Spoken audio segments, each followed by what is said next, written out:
I've got another few jokes. There was a joke about Fred Flintstone.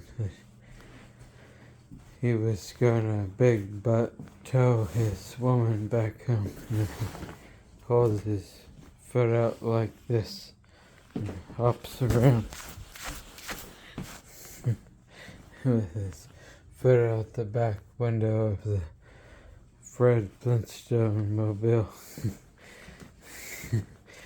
Big butt tows Wilma back home, takes it out and humps it.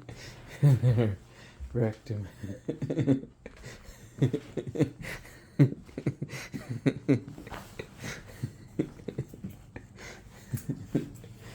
I guess he bams or something.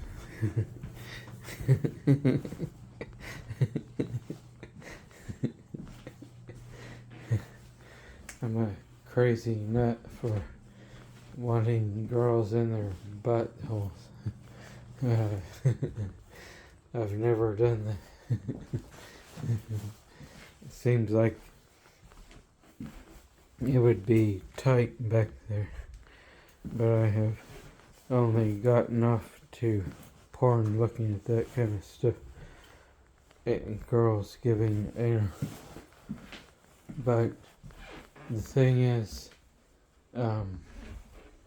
ever since a little boy, I basically thought that's how a girl gets pregnant. The guy sticks his dick up her butt or something.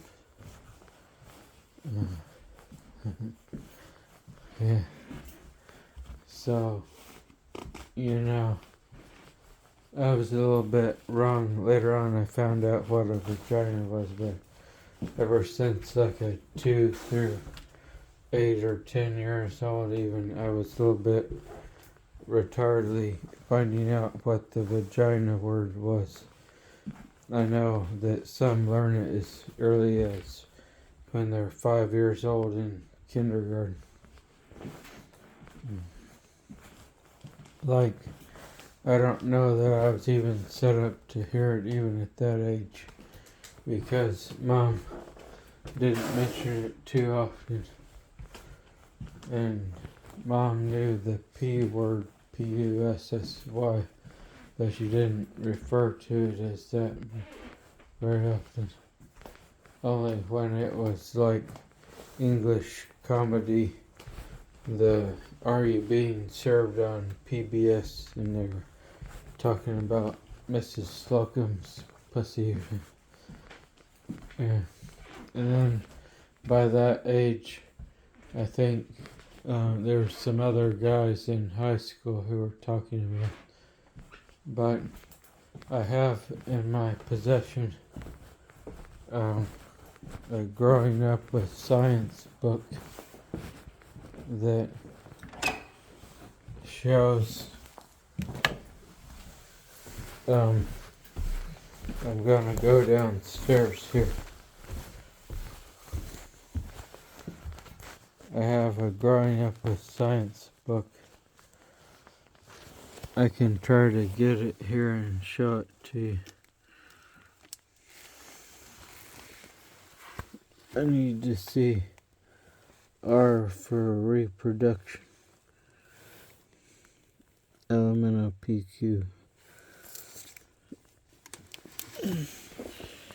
There's, yeah.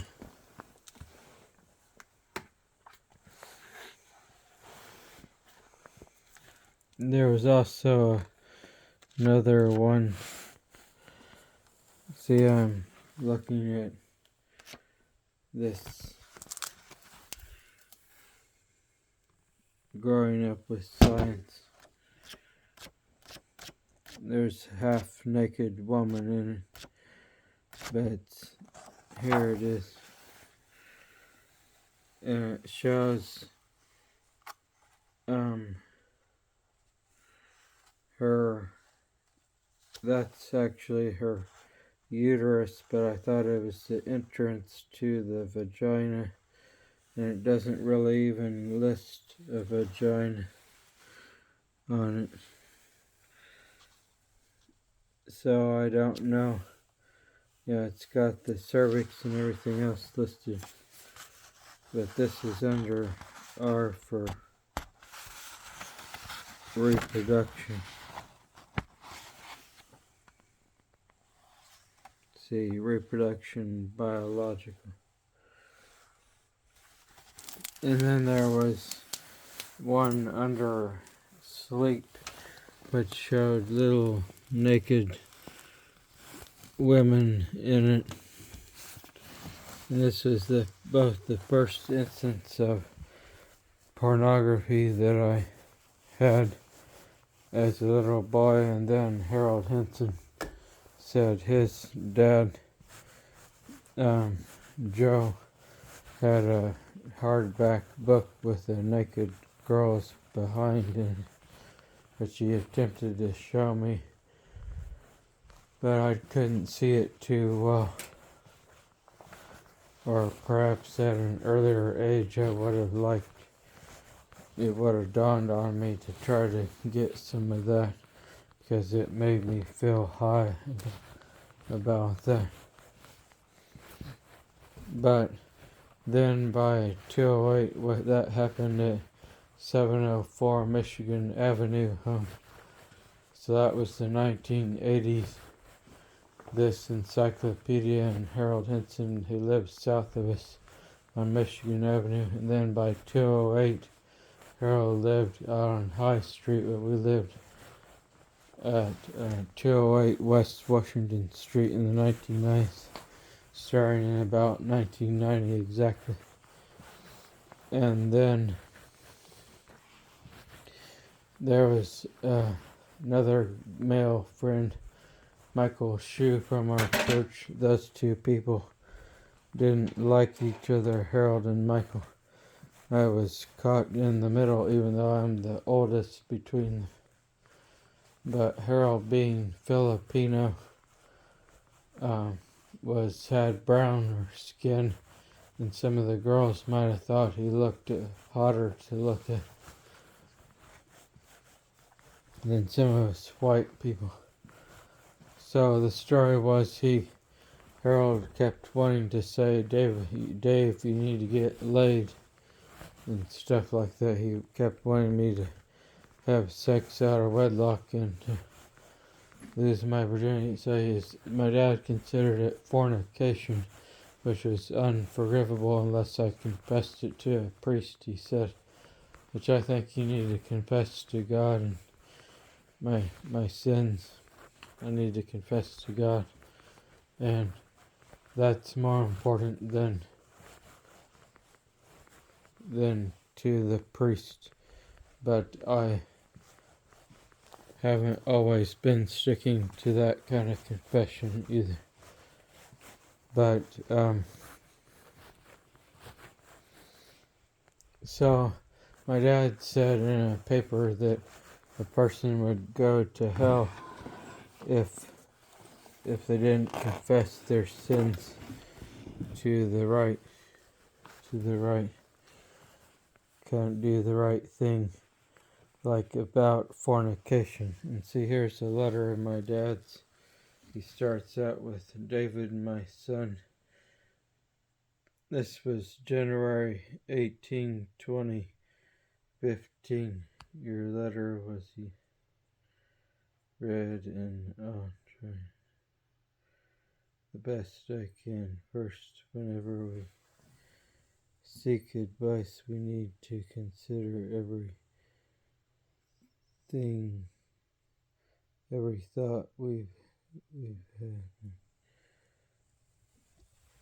Yeah, Dad used to say that I needed to get all the advice in the world, that I didn't have to take all of it. And he was a Libra, born on 9/29, September 29th.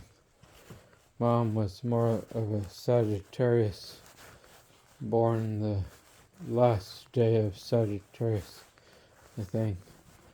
And Miley Cyrus, more like the first day of Sagittarius.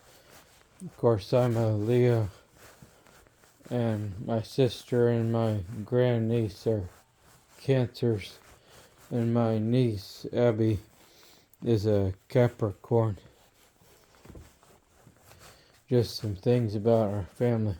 My dad, his first name is German for great, Max. It's not short for Maximus or Maximilian or any other name. And Martha means bitter. Marianne, her older sister, means maybe bitter. And Lisa is short for Elizabeth, oath of God. Abby, father rejoiced. Robert, her dad, bright or shining. And Sophia means wisdom. So that's basically all of us. But, oh yeah, Harold and Michael Shue got a friend of his to bring in a Playboy movie VHS, and that was in our VCR, and I saw for the first time vaginal lips of a woman naked, and I didn't know there was some kind of entrance from up underneath that was the vagina, and that some guys can penetrate it from the back.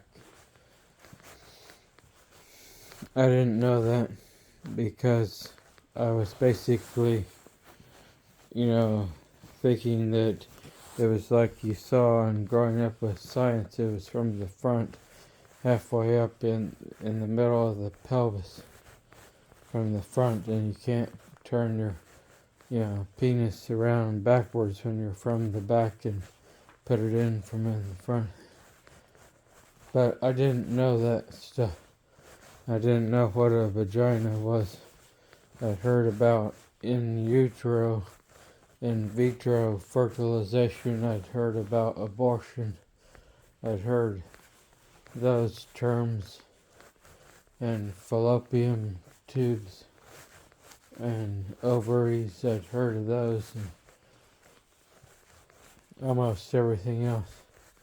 Since then, I've made a joke full of opium tubes and called the vulva a vulva. She was riding her vulva. But sadly, I've just got to quit using bad jokes because I had to quit it because it's bad taste and it makes me corrupted. I forget how to use the real true wisdom. But also, this futon down here is just loaded up with stuff. I had slept on it before. We're pretty dirty down here. Here's a book that was like close to where Gabby Petito had died. See, it's Scenic Wonders of America. It says the front cover was Grand Teton National Park. Grand Teton National.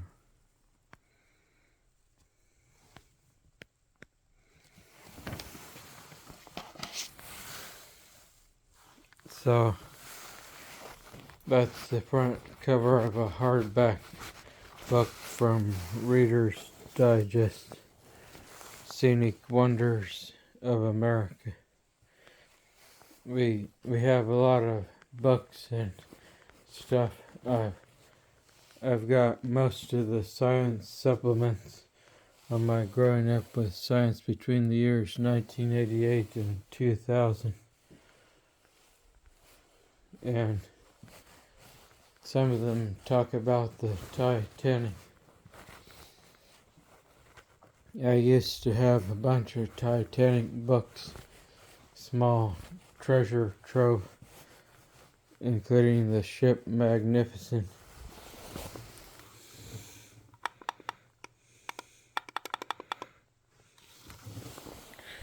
which is neat. So, talk to you later. Bye.